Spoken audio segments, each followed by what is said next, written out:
La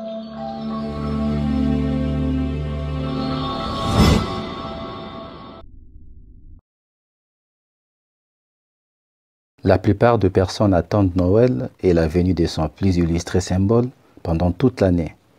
Cependant, peu de gens savent ou veulent savoir que derrière les aspects bonhomme et généreux du Père Noël se cache un délinquant notoire. Vous l'avez sans doute compris que nous allons parler de pratiques illégaux de Père Noël. Attention, nous ne remettons pas en cause le mythe du Père Noël, mais ses égards et ses actes illégaux.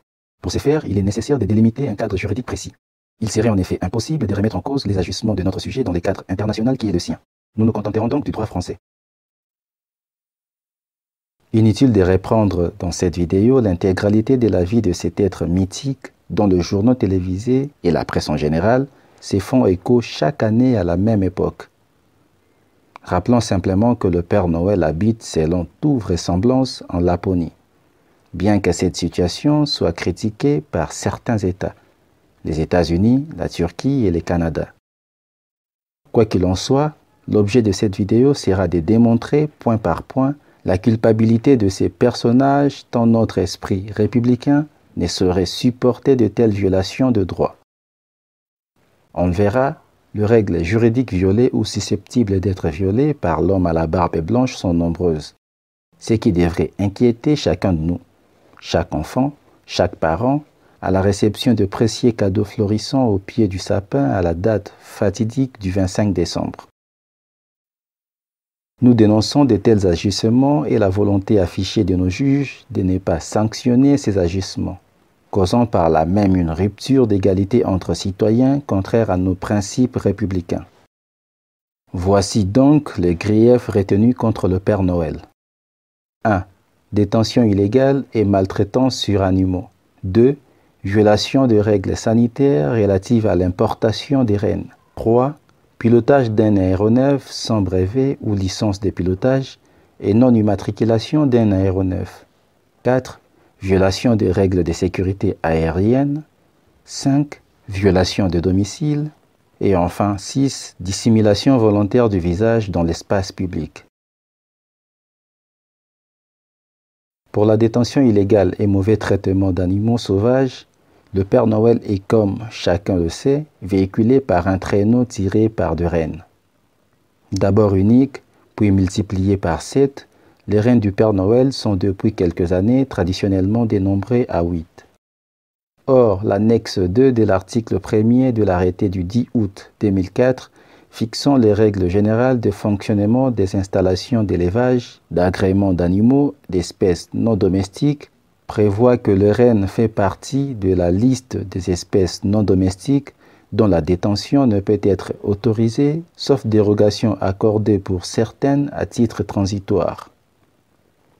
Le Père Noël détient, lui, et même temporairement sur les sols nationaux, un espace sauvage. Or, cela n'est lui, au vu de ces textes, pas possible, s'il n'est pas responsable d'un établissement d'élevage d'animaux d'espèces non domestiques. Il aurait donc dû remplir les conditions prévues à l'article L. 413-211 du Code de l'environnement. Pire encore, le Père Noël s'y rend, et il convient de les dénoncer, coupable de maltraitance envers ces animaux. En effet, en imposant à ces rennes des cadences extraordinaires tout en leur faisant tirer des quantités astronomiques de cadeaux et d'offrandes diverses, le Père Noël contrevient nécessairement à l'article L. 214-3 du Code rural et de la pêche maritime et de l'article L. 521-1 du Code pénal qui prohibe tous deux et punissent le mauvais traitement envers les animaux. Notons que les animaux sauvages apprivoisés ou tenus en captivité, comme le renne, sont concernés par cette protection juridique. De l'importation illégale d'animaux sauvages et des conséquences sanitaires.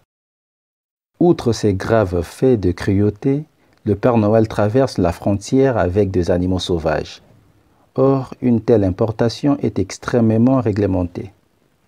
L'article L. 236-1 du Code rural et de la pêche maritime prévoit ainsi que, pour être introduites sur les territoires, les animaux vivants, doivent répondre aux conditions sanitaires ou ayant trait à la protection des animaux fixés par le ministre chargé de l'agriculture ou par des règlements ou décisions communautaires. On ne peut que s'accorder sur le fait que le Père Noël ne remplit pas ces conditions. Il n'a ainsi jamais justifié de l'état de santé et ou de vaccination des sirènes, qui, malgré leur caractère magique, peuvent très bien contracter et véhiculer des maladies. De la qualification du traîneau comme aéronef et de ses conséquences pour le pilote. Au sens de l'article L6100-1 de ces codes reprenant l'ancien article L110-1 du Code de l'aviation civile, est un aéronef tout appareil capable de s'élever ou de circuler dans les airs. Il va donc clairement de soi que le traîneau du Père Noël doit être qualifié comme tel, celui-ci étant capable de s'élever et de voler dans les airs.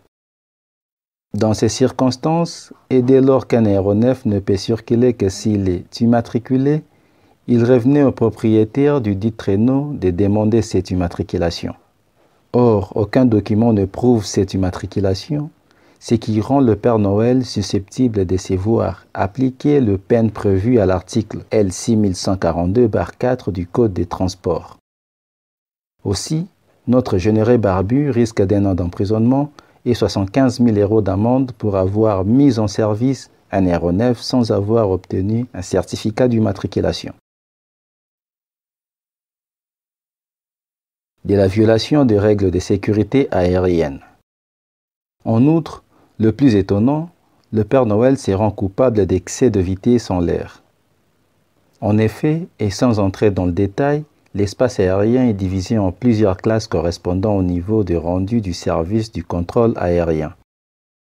D'après la réglementation aérienne, une limitation de vitesse à 250 nœuds est imposée à tout le vol dans toutes les classes d'espace au-dessus de 3050 mètres.